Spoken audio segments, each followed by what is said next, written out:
ሰላም ጤና ይስጥልን ወደ አድማጭ ተመልካቾቻችን እንደምቆይታችኋል። ከፋና ሚዲያ ኮርፖሬሽን ፋና ፖድካስት ከኤግል ቪው ሚዲያ ጋር በመተባበር የሚያቀርብላችሁ የጤና ገጽ ዝግጅታችን አሁን ተጀምሯል። እንግዲህ የጤና ገጽ ስንል ሁላችንም በህይወታችን ሆስፒታል የምንመላለስበት ለህክምና ይሆናል ለቼክአፕ ይሆናል የጤና ገጽ አለን። የጤና ገጽ የተለያዩ የጤና ነክ ጉዳዮችን እያነሳ ቆይታ ያደርጋል። በዛሬው ጉዳያችን ደግሞ ልናነሳ የወደድነው የህፃናት ህብረ ሰረሰር ክፍተት ወይም ስፓይና ቢፊዳና የጭንቅላት ውስጥ ፈሳሽ መከማቸት ሃይድሮሴፋለስ ስለምንለው ነው። ስለዚህ ጉዳይ በሰፊው እናወራለን። እኔ ሄለን ታደሰ ከባልደረባይ ያለው ጌታቸው ጋር እዚህ አለን። እንግዳ ጋብዘናል። እንግዳችን እንግዲህ በአዲስ አበባ ዩኒቨርሲቲ ረዳት ፕሮፌሰር ናት፣ እንዲሁም ደግሞ ወጣት ዶክተር ናት። የአንጎልና ህብረ ሰረሰር ቀዶ ጥገና ስፔሻሊስትም ናት። በዚህ ጉዳይ ላይ ማብራሪያ ልትሰጠን ዶክተር ቤተልሔም ይስሐቅ እዚህ አብራናለች። ጥሩ ቆይታ ይኖራል። ዶክተር ቤተልሔም እንኳን ደህና መጣሽ። በትንሹ ገለጻ ለማድረግ ሞክሬያለሁ በምን ጉዳይ ላይ ልናወራ እንደሆነ። ያው የህፃናት ህብረ ሰረሰር ክፍተት ስፓይና ቢፊዳ የምንለውና እንዲሁም ደግሞ የጭንቅላት ውስጥ ፈሳሽ መከማቸትን እናነሳለን። ነገር ግን ወደ ጉዳያችን ዘለን ከመግባታችን በፊት ወጣት ነሽ፣ ዶክተር ነሽ። እንግዲህ እኔ ወደዚህ ዘርፍ የመጣሁት መጀመሪያ ህክምና ከድሮ ከልጅነቴ ጀምሮ የምወደው ትምህርት ነው። ማለት በህፃንነቴ እንኳን ድራማዎች ሲሰሩ ጊዜ ሐኪም ለመሆን ነው የምጥረው። ህክምና ውስጥ ከገባው በኋላ ደግሞ አባቴም አዲስ አበባ ዩኒቨርሲቲ ውስጥ እዛው ጥቁር አንበሳ አስተማሪ ነበረ። እዛው አዲስ አበባ ዩኒቨርሲቲ በመማርበት ጊዜ የተለያዩ የኒውሮሰርጀሪ የጭንቅላት ኦፕሬሽኖችን የማየት እድል ነበረኝ። በተለይ በምንለማመድበት ሰዓት ኢንተርንሺፕ ላይ እና የኒውሮሰርጀሪ ታካሚዎች እንግዲህ አንዳንዴ በጣም አስደሳች የሆነ ለውጥ ታይባቸዋለሽ፣ አንዳንዴ ደግሞ ያው ከባድ ነው። ግን በተለይ አስደሳች ለውጥ የምታይባቸው አይነት ሰዎችን በማይበት ጊዜ ወደዛ የመሳብ ነገር ነበረኝ። ወደ ኋላ መለስ እንበልና የትምህርት ቤት ጊዜሽንም ቆይታሽንም ስለምናነሳ በተለይ ደግሞ ከአንጋፋው ጥቁር አንበሳ ዩኒቨርሲቲ በአዲስ አበባ ዩኒቨርሲቲ ስር ያለው ተቋም ውስጥ በጎልድ ሜዳሊስትነት መመረቅ ራሱን የቻለ አንድ ትልቅ ሰክሰስ ነው። ከመመረቅ ጎን ለጎን ራሱን የቻለ ፕራውድ የሚያደርግ ነገር ነበር። ያንን ውጤት ማምጣት የተከፈለውን ዋጋም ጭምር ማንሳት ስላለብን እንዴት ታስታውሻለሽ? በተለይ ጎልድ ሜዳሊስት ሆኖ ከጥቁር አንበሳ ሆስፒታል መመረቅ በራሱ ምን ማለት ነው? አዎ እንግዲህ በሰዓቱ የኛ ባች የሚባለው የነበረው 360ዎቹ በጣም ትልቁ ባች ነበር። በጣም ጎበዝ ተማሪዎችም ነበሩበት። ፉክክሩ ከባድ ነበር። ጥሩ ነበረ፣ ደስ የሚል ነበረ። ብዙም ነገር ተምረንበታል።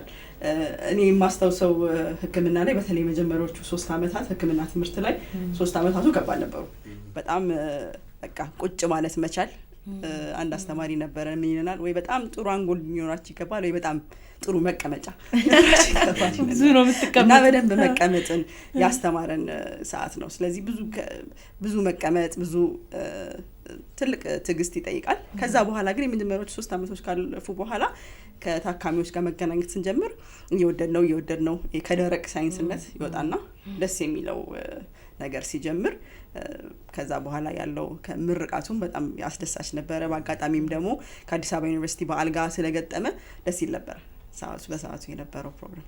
እንግዲህ ቀጥሎ ደግሞ የሚመጣው ሄሎ ምንድነው የመጀመሪያ ዶክተሬቷን እንደተማረች በቀጥታ ደግሞ የመረጠችው ዲፓርትመንት ብዙ ጊዜ በወጣቶች በጀማሪ ስፔሻላይዝ ለማድረግ በሚፈልጉ ሰዎች የማይደፈር ዘርፍ ነበረ።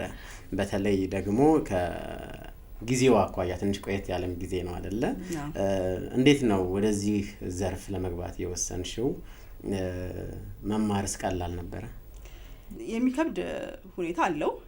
ለመማር የወሰንኩበት ምክንያት ምንድነው? አንደኛ ፕራክቲስ በምናደርግበት የኢንተርንሺፕ ሰዓት ላይ በጣም ጥሩ ለውጥ ያየንባቸው አንዳንድ ታካሚዎች ደስ ይላል ለውጡ እና በሰዓቱም ደግሞ ብዙ የተለመደ አይደለም ኒውሮሰርጀሪ ለኢትዮጵያ።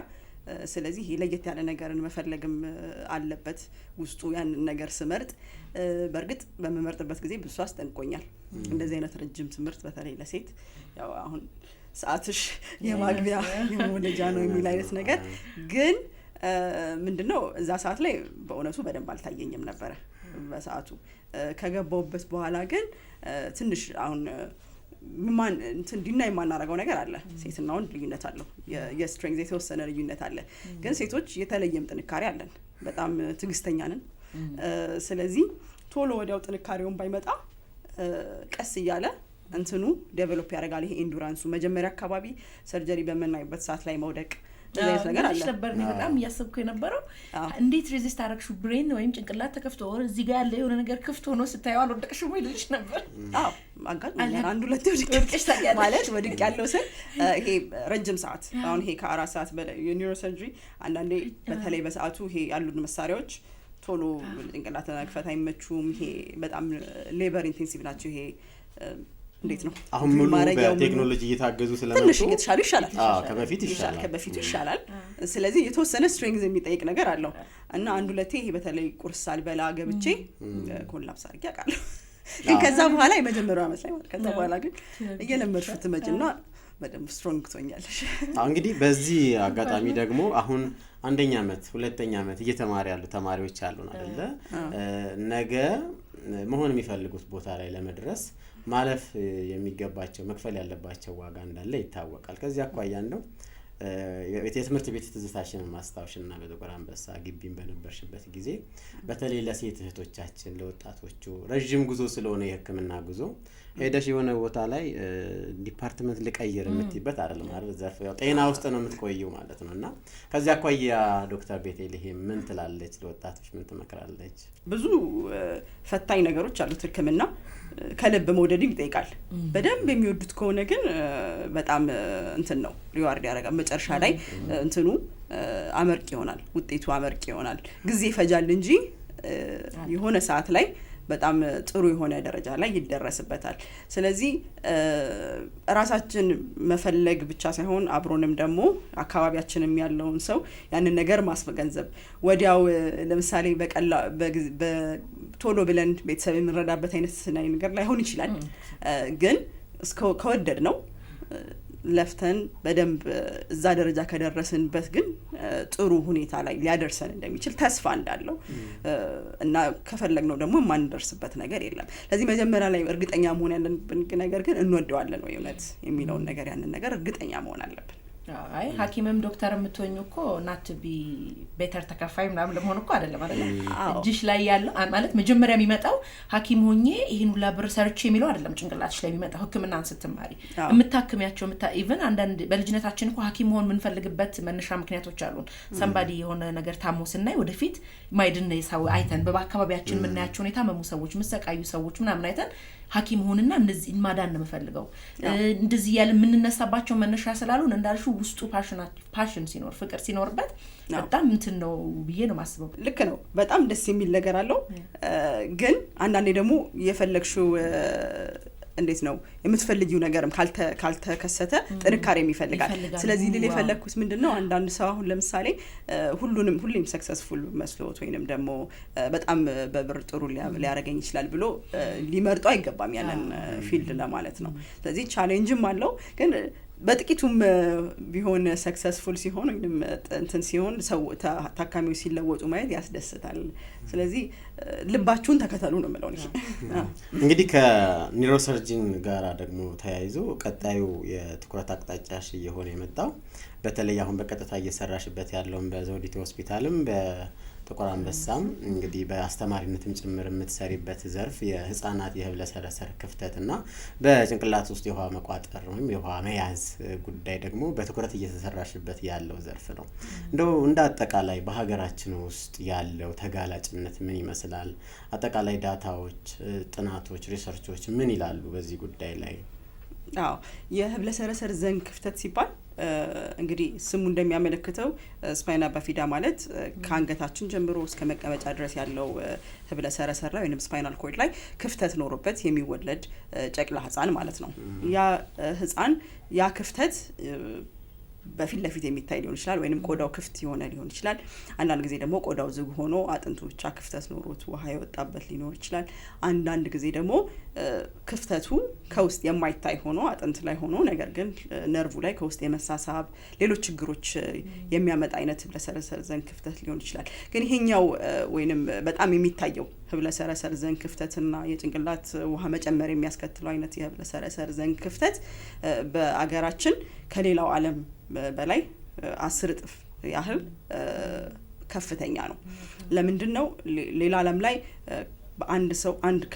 አንድ ሺህ ከሚወለዱ ህጻናት ወደ አንድ አይነት ነው የሚገኘው ወይንም እስከ 6 ድረስ ማክሲመም እኛ ሀገር እስከ 13.1 በተለይ ትግራይና ከስንት ማለት ነው ከአንድ ሺህ ማለት ነው ስለዚህ ከትግራይና በተለይ ሀረር አካባቢ በጣም ከፍተኛ ነው አዲስ አበባም ውስጥ ወይንም ደግሞ ሌሎችም ክፍለ ሀገራቱም ውስጥ ከፍተኛ ነው አብዛኛው ጥናት እንደሚያሳየው ከሌላው ቦታ አንፃር ይህም የሆነበት ምክንያት ከአመጋገባችን ከሁኔታችን ከአጠቃላይ ሁኔታችን ጋር የተገናኘ ነው በተለይ የሚገናኘው ከፎሊክ አሲድ ከሚባለው ወይንም ደግሞ ቫይታሚን B9 የሚባል ቫይታሚን እጥረት ጋር የተገናኘ ነው ወደ 70% የሚሆነው ፎሊክ አሲድን በመውሰድ መከላከል የሚችሉት አይነት ህመም ነው ሶ ላይክ ከቅድመ የሚደረግ ጥንቃቄ ነው ማለት እንችላለን አሁን ሴት እንግዲህ ፎሊክ አሲድ መውሰድ ማለት ብዙ ሴቶች በእርግዝና ወይም እርጉዝ መሆናቸውን ፋይንድ አውት እንዳደረጉ እንዳወቁ ቫይታሚን ሰፕሊመንት ነገሮችን ፎሊክ አሲድ ምናምን ይወስዳሉ ሶ በሱ እንትን ምንለው ነገር ነው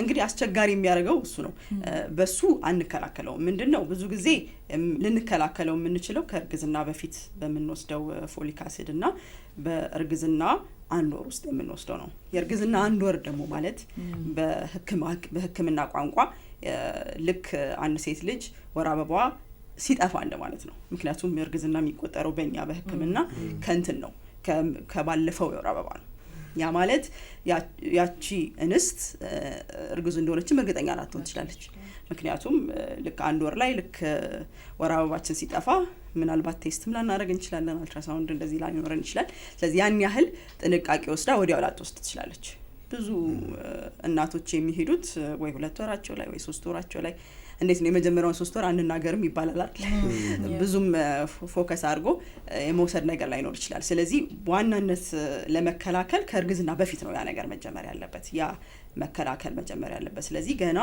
እርግዝናው ሲታሰብ በቅድመ እርግዝና ክትትል ነው መከላከል የምንችለው አለበለዚያ ደግሞ ሁሉንም ሊወልዱ የሚችሉ እንስቶች ያንን ፎሊክ አሲድ በመስጠት በተለያየ አማራጭ እንደ ሀገር ደረጃ በተለያዩ አማራጮች እንደ ምግብ ነው ፎሊክ አሲድ ማለት በትግራይና በሀረር አካባቢ ላይ አብዛኛው ቁጥሮች እንደሚታዩና ለዚህ ጉዳይ ተጋላጭነት ያላቸው ህፃናት እንደሚኖሩ አነሳሽልን ከዚህ አኳያ ጥናቶች እንደዚሁም ደግሞ የተሰሩ ሪሰርቾች ካሉ ምን ይላሉ ምን ያሳያል መነሻ ምክንያቶችስ ምን ሊሆኑ ይችላሉ እንደው ከኒውትሪሽንም ባለፈ የሚነሳ ሀሳብ ካለ በዋነኝነት ከአመጋገባችን ጋር ይተያይዟል ብለን ነው የምናስበው ሌላው ነገር እንግዲህ ያንን ካወጣ ነው ሌሎች እንደ ሪስክ ወይንም ደግሞ እንደ ተጋላጭ ሊያደርጉ ይችላሉ ተብሎ የሚታሰቡ ነገሮች አሉ ስለዚህ ጥናቱን ውስብስብ ያደርገዋል ለምሳሌ እናትየው የምትወስደው ሌላ መድኃኒት ካለ ከሚጥል ህመም ጋር ተያይዞ የሚወሰዱ አንዳንድ ቫልፕሮይክ አሲድ ሌሎች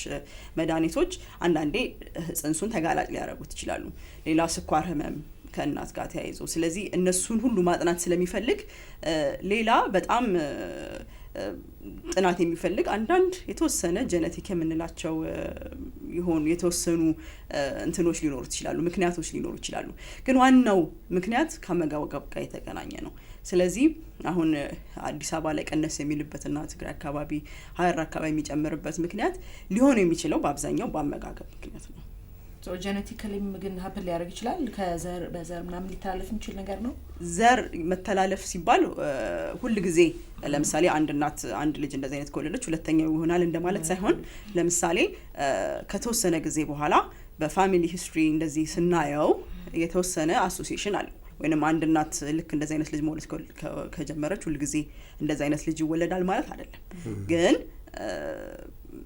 የተወሰነ ኮንትሪቢዩሽን ሊኖር ይችላል ለምሳሌ እጢ የተወሰነ የጭንቅላት እጢዎችም አንዳንድ ጊዜ የተወሰነ ሂስትሪ ሊኖራቸው ይችላል አይደል ግን እንደዛ እንደማለት ነው የተወሰነ ሂስትሪ ሊኖረው ይችላል ግን በ70% ኦልሞስት ከ70% በላይውን መከላከል እንችላለን ያ ደግሞ በምግብ ነው መከላከል የምንችለው ማህበረሰባችን ላይ ያለው አመለካከት ስለ ነገር ስለ ህመሙ ወይም ስለ በሽታው ብዙ አዌርነስ ያለ የፈጣሪ ቁጣ አድርጎ መውሰድ የሚወስዱአሉና ልክ እኔ ራሱ እንደውነት ለመናገር ቅድም ስቱዲዮ ከመግባታችን በፊት እያልኩኝ ነበርና ስፓይና በፊዳ ወይም ደግሞ የህብረሰረሰር ክፍተት የሚባል ነገር እንዳለ ያወቁት ቲክቶክ ላይ የሆነ አንድ ታማሚ ልጅ ስለ እለት ኑሮ ሲናገር ሲያስተላልፍ ነውና ኮሜንቶቹን ገብታችሁ ብታዩ ብዙ ሰዎች አሁን እንዳነሳናቸው አይነት ይሄ ማን ነው አባት ኃጢያት ምን ሰርቷል አይነት ነገር ምን አድርገህ ነው ይሄ የደረሰብህ አይነት ነገሮች አሉ።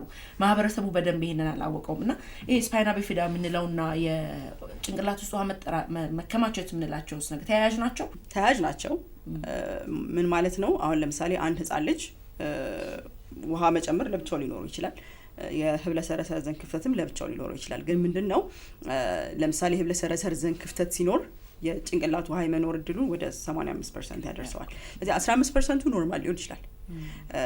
ግን ኢቭን ውሃ ነው ቢኖረው ራሱ ውሃ መጨመር ቢኖረው ራሱ ያ ጨቅላ ህፃን መጀመሪያ ላይ ህብለ ሰረሰር ዘንግ ክፍተቱን እናክማለን። ከዛ በኋላ ከ5 ቀን በኋላ ደግሞ የጭንቅላት ውስጥ ውሃ መጨመሩን ከዛ ጀምሮ ተከታትለን መጨመር የሚኖር ከሆነ ያንን እናክማለን። ስለዚህ ልክ ሁለቱም ከታከሙ ከ100 ህፃናቶችን ብናይ እንዳልኩት ቅድም 85% ያኛው ሁለተኛውም ሰርጀሪ ያስፈልገዋል። ግን ከዛ በኋላ አብዛኞቹ መማር ኖርማል ሰው መሆን ግን ይችላሉ። ወደ ከ90% አካባቢ የሚሆኑት ኖርማል የሆነ ሰክሰስ ስቶሪዎች አሉ።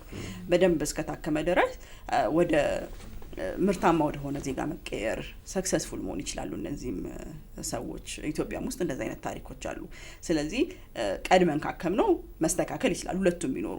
ሌላኛው ሁለተኛው ሃይድሮሴፋለስ ወይንም ውሃ መጨመር ለብቻው ሊፈጠር ይችላል በተለያዩ ምክንያቶች። ለምሳሌ በኢትዮጵያ ደረጃ ግን ከ40% በላይ የውሃ መጨመር የሚከሰተው ከስፓይና ቢፊዳ ጋር ተያይዞ ነው። ግን ሌሎች ላይ ነው ኬዞቹ የሚመጡት አንድ ላይ ነው።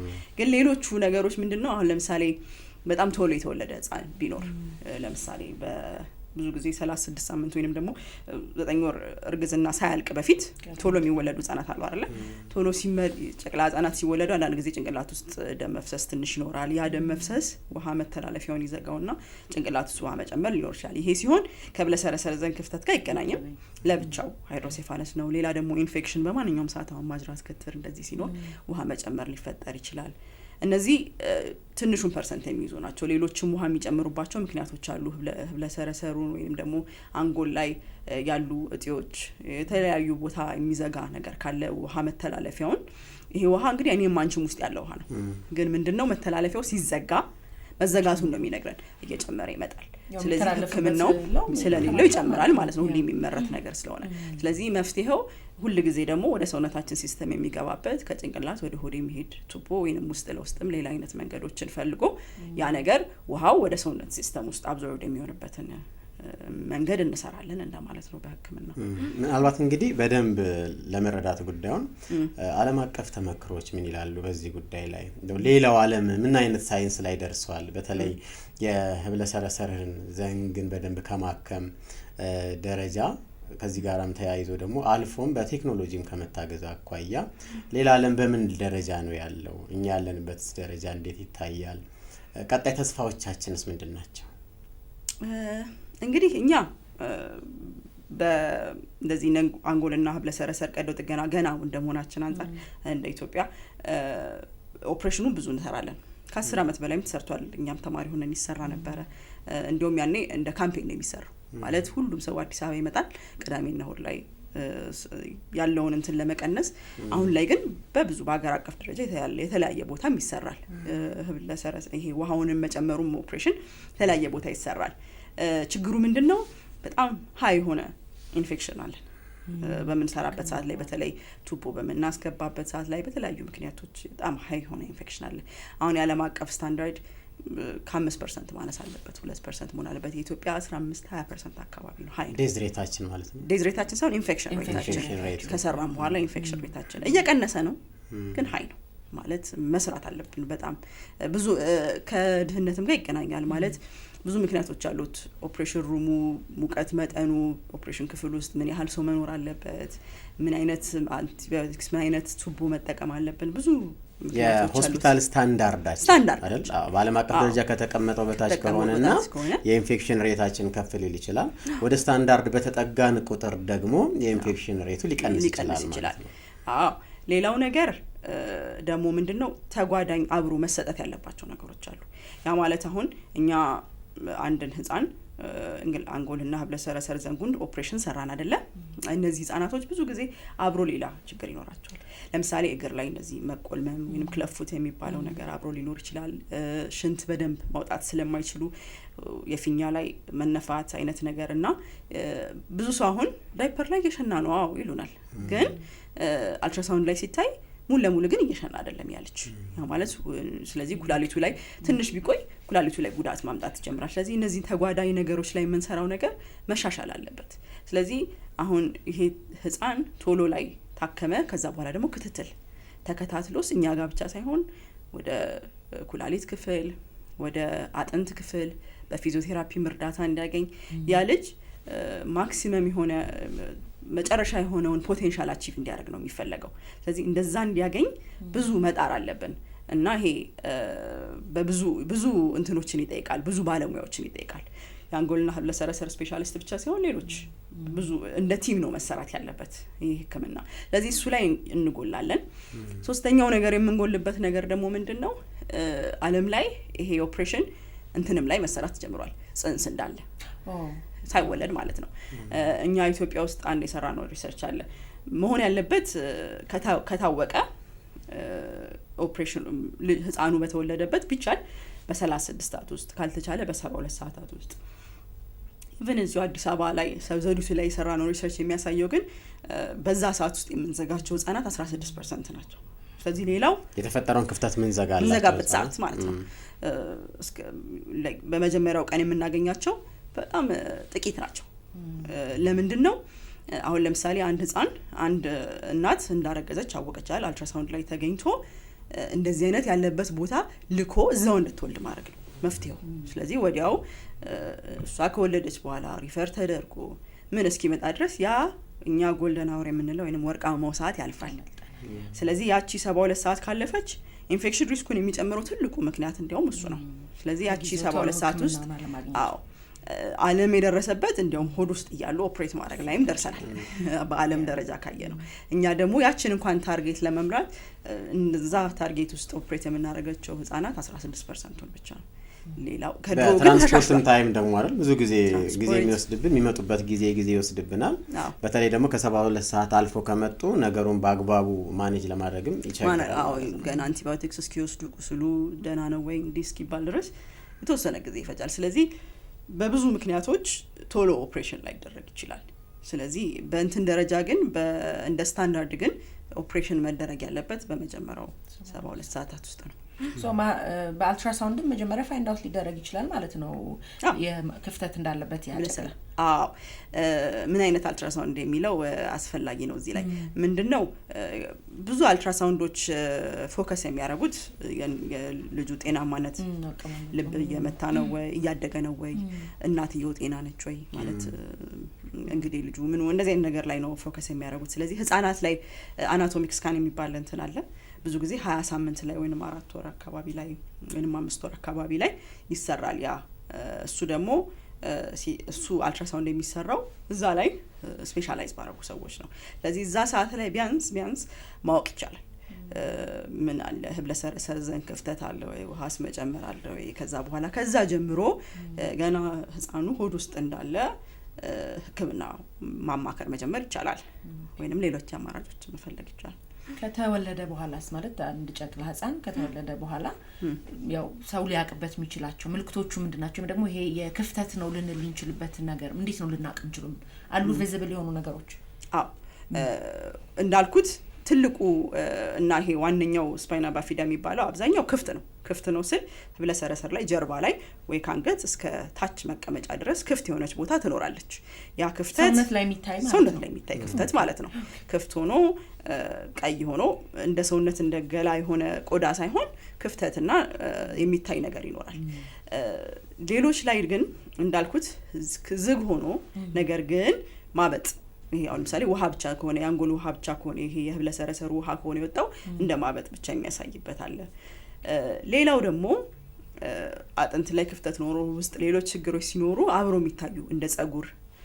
ትንሽዬ ጸጉሮች እንደዚህ ስብስብ አንድ ቦታ ላይ ጀርባ ላይ ያለች የቀለም ፓች የምንለው መቀየር እንደዚህ አይነት ነገሮች ይሄንን ልክ ህፃኑ ሲወለድ ሐኪም ያል በሆስፒታል ከሆነ የተወለደው የጀርባውን ያያል ሐኪም። ስለዚህ ምንም አይነት ምልክት ካለ የበለጠ ምርመራ እንዲኖር ወደ አንጎልና ህብለሰረሰር ሐኪም ይላካል ማለት ነው።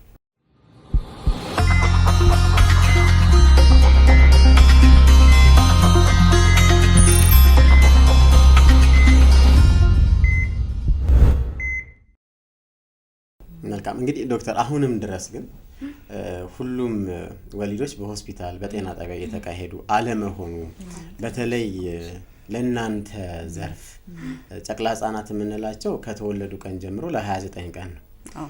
ቤት ውስጥ ወልደው የሚመጡ ሰዎች አሁንስ ድረስ አሉ ወይ?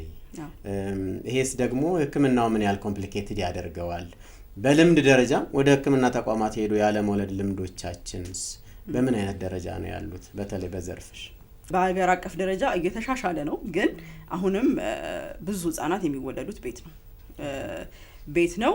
በመሆኑም እንግዲህ ይሄ ህብለሰረሰር ዘንግ ክፍተቱንም ላያስተውሉ ይችላሉ በመጀመሪያ ደረጃ። ሁለተኛ ካስተዋሉም ምን እንደሆነ ላያውቁት ይችላሉ። ሶስተኛ ደግሞ አይተውትም ከዛ ደግሞ ምናልባት ይሄ የሚደፍን ነገር ሊመስላቸው ይችላል። ወዲያው መሄድ እንደሚገባቸውና የጉዳዩን አጣዳፊነት ላይረዱትም። ስለዚህ ብዙ ጊዜ እንደዚህ ተጎድተው የሚመጡ ህጻናት አሉ፣ ብዙ ኢንፌክሽን ደርሶባቸው ወይም ደግሞ አንዳንድ ጊዜ ያ ነገር ውሃ ሆኖ ያቺ ነገር መፍሰስ ጀምራ። በተለይ መፍሰስ ሲጀምር በጣም መጥፎ ነው። ምክንያቱም ወዲያው ኢንፌክሽን የመያዝ እድላቸው የአንጎልም ኢንፌክሽን ሌላ ነገር የመያዝ እድላቸው ከፍተኛ ስለሚያደርገው እነሱን ሌሎች አብሮ ደግሞ ተጨማሪ አደጋ እንዲመጣ ያደርጋል። ስለዚህ እንደ ሀገር ያው ማሻሻል ያለብን ነገር ነው። የቅድመ እርግዝና ክትትል፣ በእርግዝና ጊዜ ያለ ክትትል፣ ከዛ ደግሞ በሰዓቱ ታካሚ ወይንም ጨቅላ ህጻኑ ወደ አቅራቢያ ወይንም ደግሞ ወደ አስፈላጊ የሆነ እንደዚህ አይነት ኦፕሬሽን ወደሚሰራባቸው ብዙ በአገር አቀፍ ደረጃ ብዙ ቦታዎች ስላሉ መውሰድ ያስፈልጋል። አይ በጣም ከባድ እንደሚሆን ችግሩ ይሰማኛል። ምክንያቱም ኢቭን እኛ እዚህ አዲስ አበባ ሆነን እንኳን እኮ ቅድመ ክትትል በስርዓት ማታደርግ እናት ልትኖር ትችላለች በተለያዩ ምክንያቶች። ከከተማ ወጣ ብንል የተሻለ ይመስለኛል አይደል? አሁን ማህበራዊ ሚዲያ ያላቸው በተለያዩ ማህበራዊ ሚዲያዎች መረጃ የሚያዩ የጤና ትምህርትና መረጃዎች ያሏቸው በቀላሉ የጤና እክል የተሰማቸው ጊዜ በጤና ሚኒስቴር አጭር የጤና መረጃ የሚገኝበት ስልክ 952 ላይ ደውለው መረጃ የሚጠይቁ ሰዎች ከተማ ላይ አሉ። በቀላሉ ብናየው የከተማ ሰዎች በቻት ጂፒቲ አሁን ራሳቸውን እያስተማሩ ነው። ከዚህ አልፈን ግን የኛ ኮሚኒቲ ከፍተኛው ደግሞ ያለው ገጠር ነው። ስልክ ቀርቶ ቴሌቪዥን ቀርቶ ምንም አይነት ነገር የሌለውና ሪሞት ኤሪያ ላይ የሚኖሩ ሰዎች አሉ። ለነዚህ ማህበረሰብስ ምን እየተሰራ ነው? በተለይ እንግዲህ አሁን ዶክተር በደንብ እያሰራሽም ያለሽው ሆስፒታል ለመጣው ነው። እንደው ሆስፒታል የማይመጡ በዚህ ሂደት ውስጥ ብዙ ዋጋ እየከፈሉ ደግሞ ህይወታቸውን የሚያጡ ህጻናትም አሉ። በካምፔን ደግሞ ብዙ ህክምናዎችን የጤና ሚኒስቴር በየአመቱ እንደሚያደርግ አውቃለሁ። ብዙ ስራዎች እየተሰሩ እንደሆነ አውቃለሁ። ጥያቄ ግን ከከተማ ውጭ ያለው ሪያሊቲ ምንድን ነው? እንግዲህ ከከተማ ውጭ ያለው ሪያሊቲ እኔ ይስተካከላል ብዬ የማስበው ምንድን ነው እንደ ሀገር ሙሉ የአመጋገብ ስርዓታችን ሌላው ነገር ሲስተካከለው ጤና ጥበቃ ሚኒስቴር ከሌላ ኢንስቲትዩሽኖች ላይ አሁን እዚህ ላይ የሚሰሩ ሪቻን አደር ፋውንዴሽን፣ አላያንስ ፎር በርዝ ዲፌክትስ እንደዚህ አይነት ድርጅቶች አሉ። ስለዚህ በዋነኝነት እንስቷ መታ ይህንን ፎሊክ አሲድ ባታገኝ እንኳን በሌሎች አማራጮች እንድታገኝ ለምሳሌ ጨው ላይ ምግቦች ላይ ማለት ነው። ሌላው ዓለም የሚያደርገው እንደዛ ነው። ለምሳሌ በቅርቡ የጸደቀው ደግሞ እንትን ላይ የጨው የአዮዲን መጠን የጨው ላይ ያለው በጥናት ደረጃ እንትን ብሏል፣ ሰክሰስፉል ሆኗል በጥናት ደረጃ። ነገር ግን ወደ ፕሮዳክሽን ደግሞ ለመግባት ወደ ገበያ ለመግባት እዛ ደረጃ ላይ ገና ትንሽ ስራ ይቀረዋል። ግን ወደዛ እየሄድን ነው። ቢያንስ ሁሉንም ሰው ተደራሽ ሊያደርግ የሚችል አይነት ነገር። ሌላው ዱቄት ላይ አሁን ብዙ ዊት እንትን ላይ የስንዴ ዱቄት ላይ እሱን ማስገባት ፎሊክ አሲድን ማስገባት እሱ ተጀምሯል ኢትዮጵያ ላይ እና አንዳንድ ሱቅ ላይ ታቻቸው ከሆነ ላይገባ ይችላል ሰው ግን የበለጸገ በፎሊክ አሲድ የበለጸገ በቫይታሚን ቢ9 የበለጸገ የትንሽ እንኳን ዋጋቸው ቢጨምር ምን ያህል ጥቅም እንዳላቸው ከተረዳን በጣም ጥቂት ስለሆነ ያ እና ደግሞ በአገር አቀፍ ደረጃ ጸድቆ ስለሆነ ይሄ ነገር እየተደረገ ያለው ወደፊት ሊያግዘን የሚችለው እሱ ነው ብዬ አምናለሁ። ህብረተሰቡን ብዙ ማስጨበጥ እውቀት ማስጨበጥ ጥሩ ሆኖ ሳለ ግን እንደ አገር አቀፍ ደረጃ በምንመገባቸው ምግቦች ይሄንን ቫይታሚን መስጠት የተሻለ ነው። ምክንያቱም እንደ ሀገር ስታስቢው ጤና ተቋም ላይ የምናወጣባቸው ገንዘብ ሙሉ ለሙሉ ጤናቸውን ላይ ተካ ይችላል እና ደግሞ ምርታማም ዜጋ ለመፍጠር መጀመሪያ ላይ መከላከል የምንችለውን ነገር ማከም ላይ ከምናወጣ መጀመሪያ ላይ ወደ መከላከሉ ላይ ብናተኩር እንደ ሀገር ትርፋማ ያደርገናል። ስለዚህ ጤና ጥበቃም በሱ አቅጣጫ እየሰራ ነው። እውቀት ማስጨበጡ ትንሽ ይጎለናል ብዬ አስባለሁ። ምክንያቱም ምርቱ ቢኖርም ያ ሰው ደግሞ ካልተጠቀሙ ምናልባት አሁን ጨው ላይ ትንሽ እንትን እየተባለ ነበረ።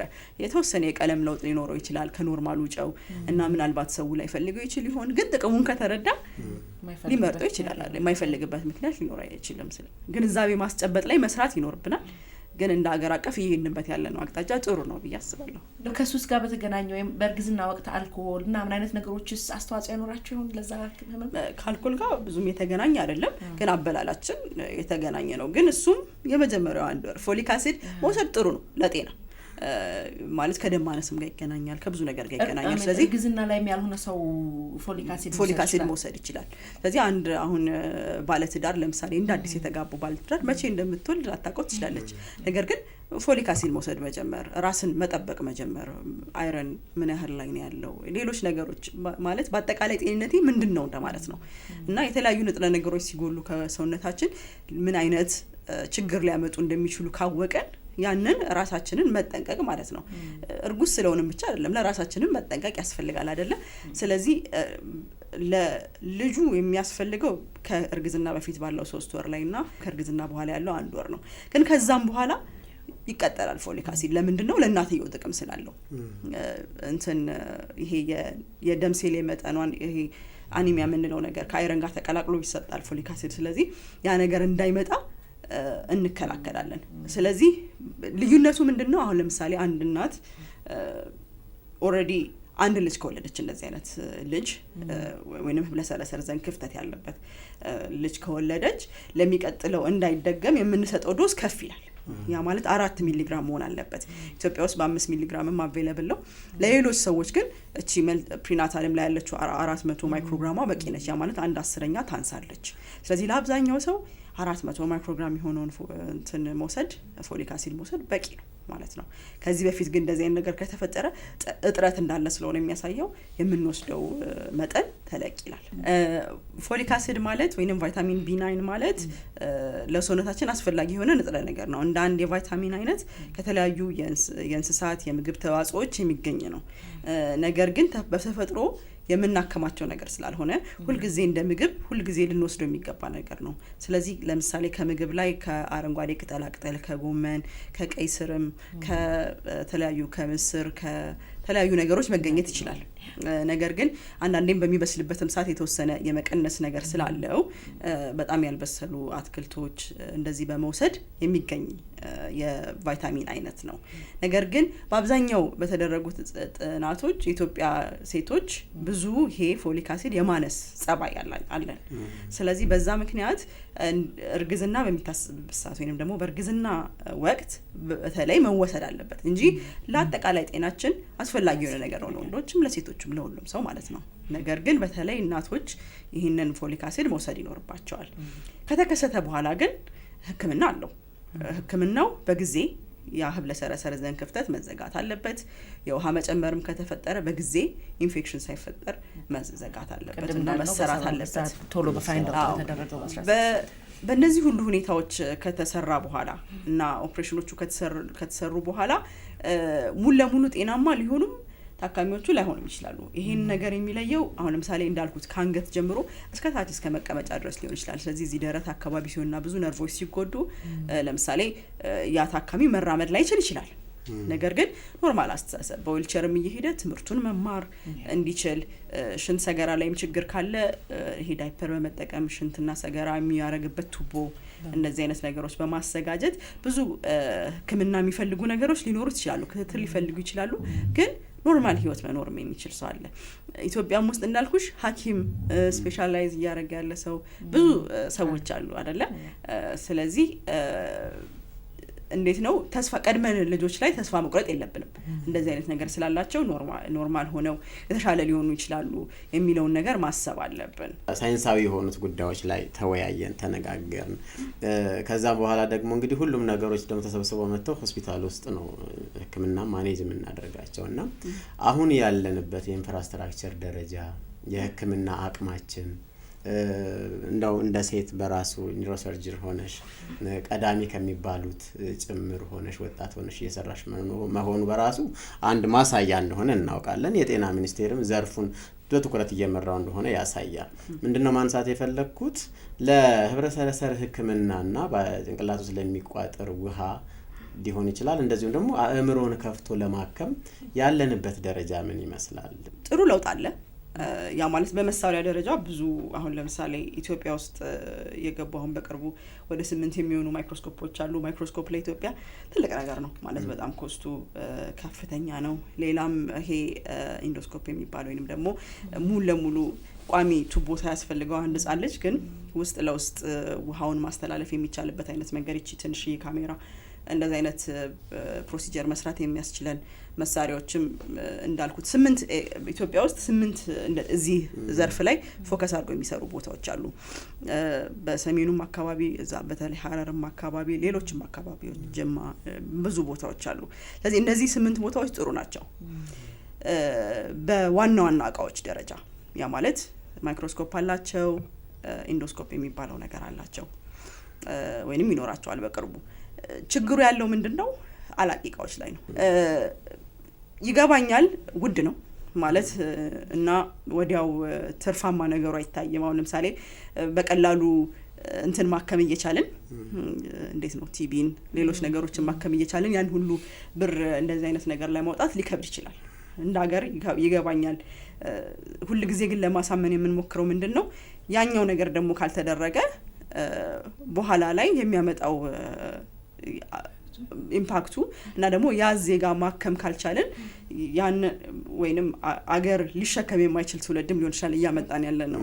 አንድ ተጎጂ የሆነ ትውልድ ሊሆን ይችላል እያመጣን ያለ ነው። ስለዚህ ብዙ ትላልቅ እቃዎች ቢኖሩም ያላቂ እቃ ችግር አለ እና እነሱ ነገሮች እንግዲህ ወደፊት ትኩረት ያስፈልጋቸዋል። ለዘርፉ ትልቅ ትኩረት የሚፈልጉት እነዚህ አላቂ ነገሮች ላይ በነገራችን ላይ ነገሮች ሊሆኑ ይችላሉ። እነዚህን በሚመለከት በሀገር ውስጥ የፐብሊክ ፕራይቬት ፓርትነርሺፕ በሚል የተጀመሩ በጤና ሚኒስቴር በዋናነት ትልቅ ኢኒሺዬቲቭ ተደርጎ በክብር ጠቅላይ ሚኒስቴሩን ትኩረት ተሰጥቶበት የሚሰሩ ስራዎች እንዳሉ እናውቃለን። ለእናንተ ዘርፍ እያልኩ ማነሳው ግን አሁን ሆስፒታል እንመለስን ብለን የጀመርነው ለምንድን ነው? ኢትዮጵያ ውስጥ አእምሮ ከፍቶ ጭንቅላት ከፍቶ ኦፕራሲዮን መስራት የሚችል ፕሮፌሽናል የሆነ ሰው መፍጠር መቻላችን በራሱ እኔ አንድ ትልቅ ሰክሰስ ነው ማለት።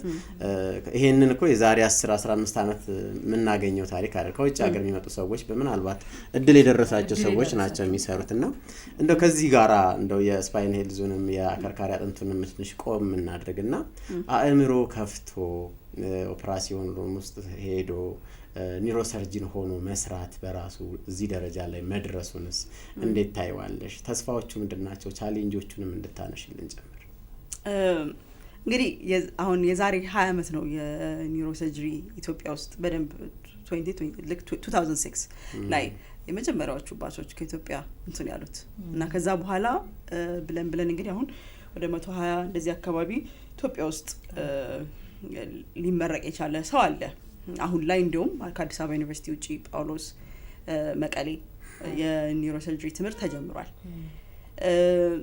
ምንድነው እኛ አሁን ላይ ትንሽ እያሳሰበን የመጣው ነገር ምንድነው?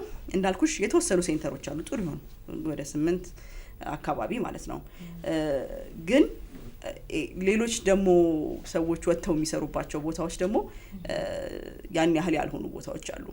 ስለዚህ ትንሽ ምንድነው ህክምና ደግሞ ትምህርት ቢሆንም ብዙ ነገር ስራ ላይ ኤክስፒሪየንስ ያረክሽ ስትጂ ወይንም ደግሞ እየሰራሽው ስትጂ ነው እውቀትሽ እየዳበረ ልምዱ እየዳበረ እና ምን የሚባል ነገር አለ። መጀመሪያ ላይ ህክምና ምንን ኦፕሬሽን መስራት እንዳለብሽ ያስተምርሻል።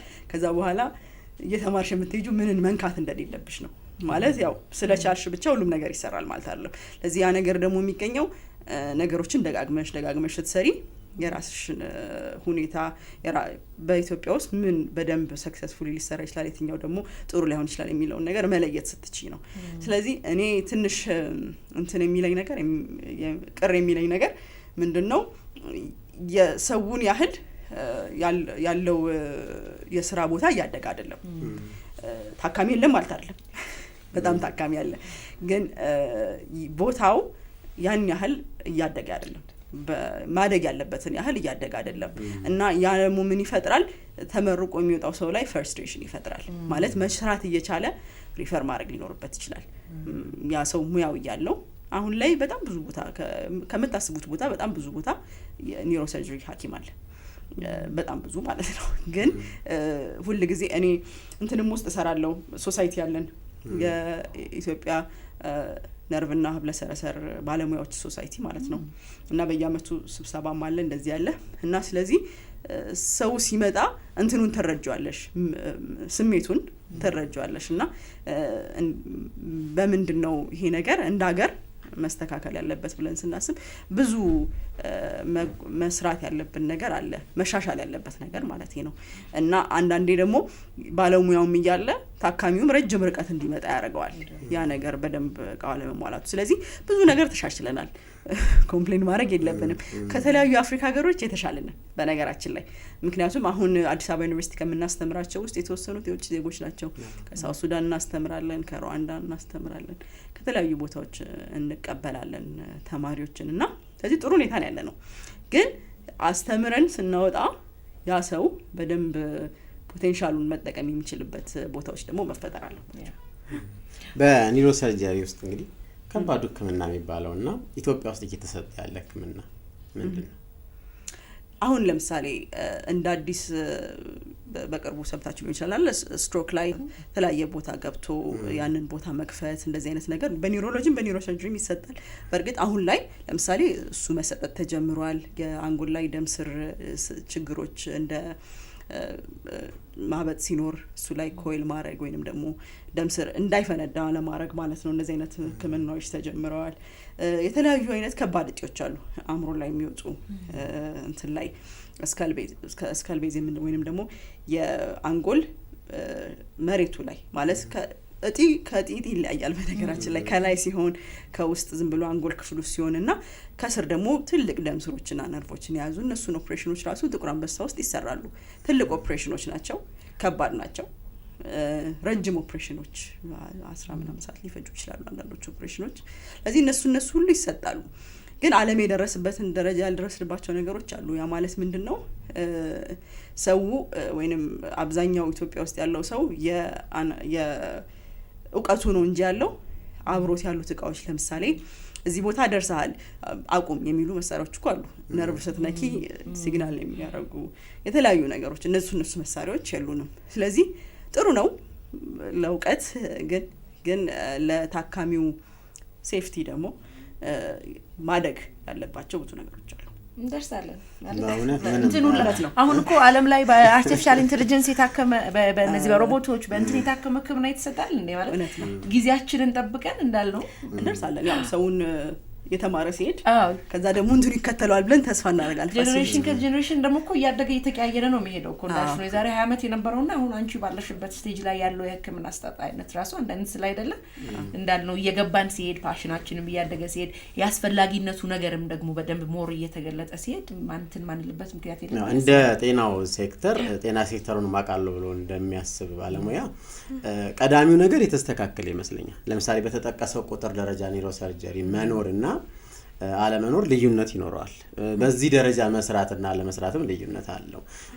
ቀጣይ ግን ሊኖሩ የሚገቡ አሁን ስታነሻቸው የነበሩ የአቅርቦቶች ጉዳይ መሟላት ደግሞ ይገባቸዋል የሚለው ተገቢ ሀሳብ ነው። ይሄ እንግዲህ የፕራይቬት እንደዚህ ደግሞ የመንግስትም ውህደት ወደ አንድ በማምጣት በቀጣይ የእውቀት ትራንስፎርሜሽንም እያደረግን አይደለ አሁን ያለ ነው። ስለዚህ ተስፋ አለን ደግሞ የማቴሪያል ጥያቄ የማይሆንበት ጊዜ ይመጣል ብለን እንግዲህ ወደ ሆስፒታል ውስጥ ስለሆነ ያለ ነው አሳክቸዋለሁ ይሄን በመስራቴ እንግዲህ በስከዛሬው የህክምና ታሪክሽ በጣም ደስ ይለኛል።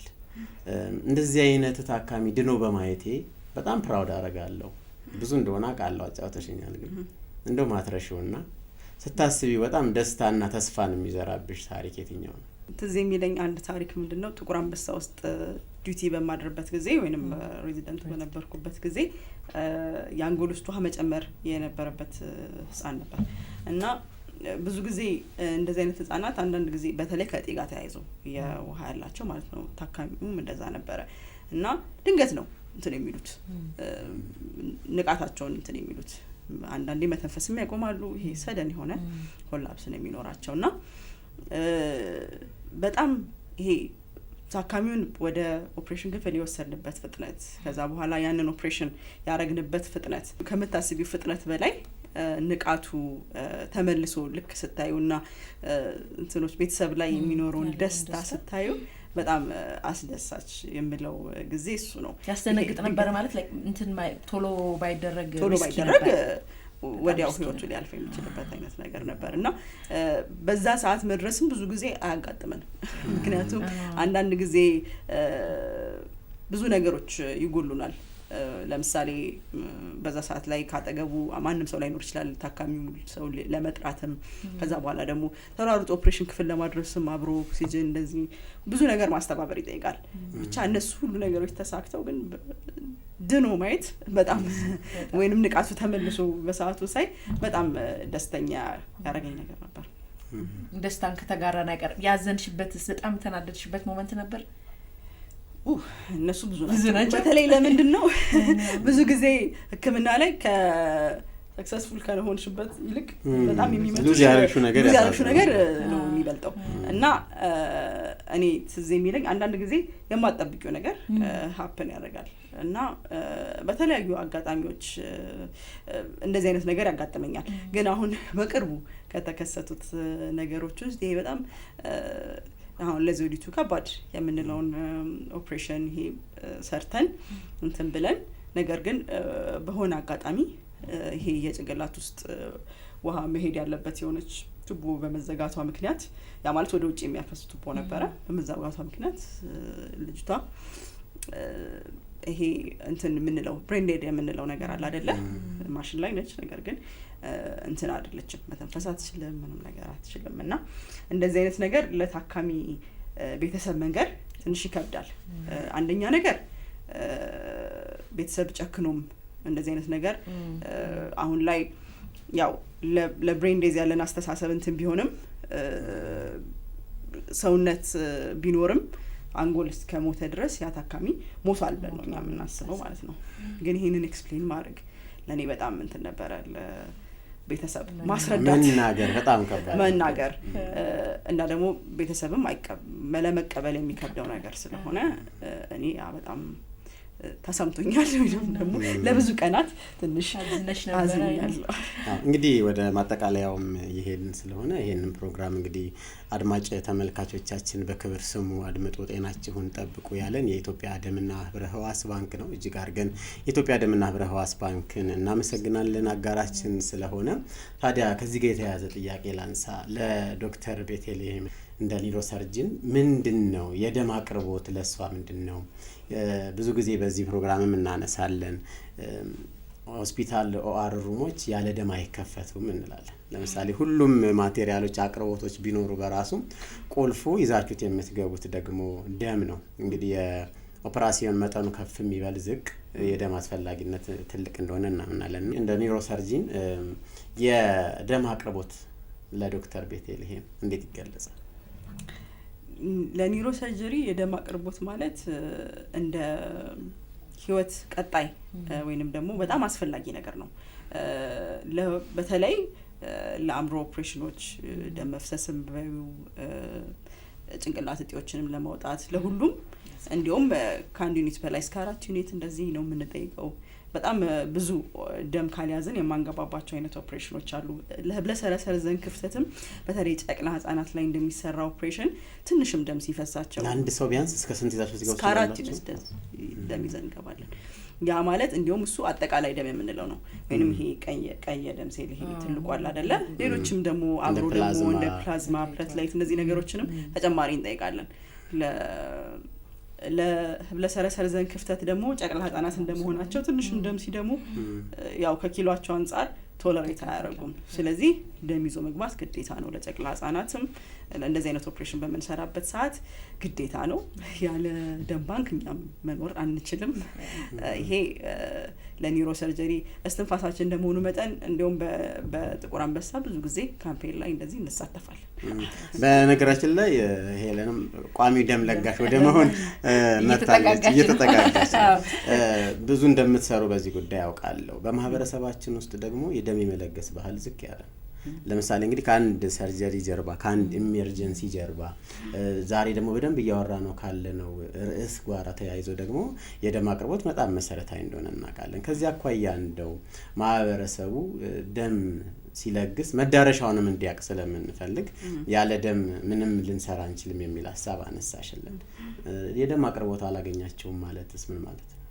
የደም አቅርቦት አላገኘንም ማለት ብዙ ጊዜ ታካሚዎች ስኬጁል እናደርጋለን ከዛ ካንሰል ሊሆኑ ይችላሉ ያ ማለት ታካሚው ድሮ ላይ እንግዲህ በተለያዩ ምትክደም ነበር ድሮ አይደል ምትክደም ለምሳሌ ቤተሰብ ይስጥ እንደዚህ የሚባል እንዳሰራር እሱም አይሆን ነገር ሆኖ ነው የተገኘው ስለዚህ እንዳገር ደም መለገሳችንን ማበረታታት ደም አቅርቦት በደም እንዲኖር ማድረግ ነው እንጂ የምንችለው እንደዚህ ለአንድ ሰው መቆጠብ የምንችለው አይነት ደም ስላልሆነ ብዙ ሰው እንደሚጎዳ መረዳት አለብን አንድ ታካሚ ደግሞ ዛሬ ኦፕሬሽን ተሰራለ ተብሎ ደም የለምና ካንሰል ተደርጓል ኦፕሬሽን ሲባል ምን ያህል ሊጎዳ እንደሚችል ስሜቱ መቼም የሚገባችሁ ይመስለኛል ቆይታችንንም ለመጨረስ በመጨረሻ ዶክተር ማንሳት የምትፈልጊው ማለት የምትፈልጊው በተለይ ማህበረሰቡ ሊያውቃቸው የሚገቡ በዚህ ውይይት አዲስ ያላረግናቸው ግን ሊነሱ ይገባል የሚሉም ነገሮች ካሉ ማጠቃለያ ሐሳቡ ያንቺ ነው እሺ እንደ ማጠቃለያ ማለት የምፈልገው ነገር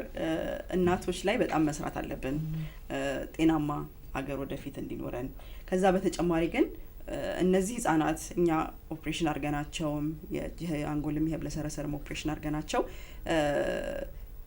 ክትትል ላይ ያሉ ህጻናት አሉ ነገር ግን አንዳንድ እርዳታ ስለሚፈልጉ ትምህርት ቤት መሄድ ያልቻሉ ወይንም ሌላ አሁን መድረስ የሚችሉት ቦታ ላይ ያልደረሱ ስለዚህ ብዙ ትምህርት ቤቶች እንደ ማህበረሰብ ማሰብ ያለብን እነዚህን ህጻናት እንዴት ማካተት እንችላለን ወደ ትምህርት ቤት ወደ መሄድ ለነሱ የሚመች አይነት የትምህርት ቤት መግቢያ ማዘጋጀት ሊሆን ይችላል ዊልቸር አፕሮፕሪየት የሆነ ይሄ ወደፊት ማሰብ ያለብን ነገሮች እነዚህ ህጻናት በህይወት ማትረፍ ይችላል ነገር ግን የተረፈ ህይወት ደግሞ መኖር እንዲችል በደንብ ጥቅም እንዲኖር እንደ ማህበረሰብ እነዚህ አይነት ህጻናት አካታች ሆኑ ትምህርት ቤቶችም ሌሎችም ተቋማት መዘጋጀት ቢችሉ ጥሩ ይመስለኛል ሌሎችም እንደ ድርጅት እንደ ሀገር ማሰብ የሚችሉ እነዚህን ህጻናትን ማካተት እንዴት ማድረግ እንደሚችሉ እነሱ በማሰብ እኛንም መተባበር ይችላሉ ማለት ነው ዶክተር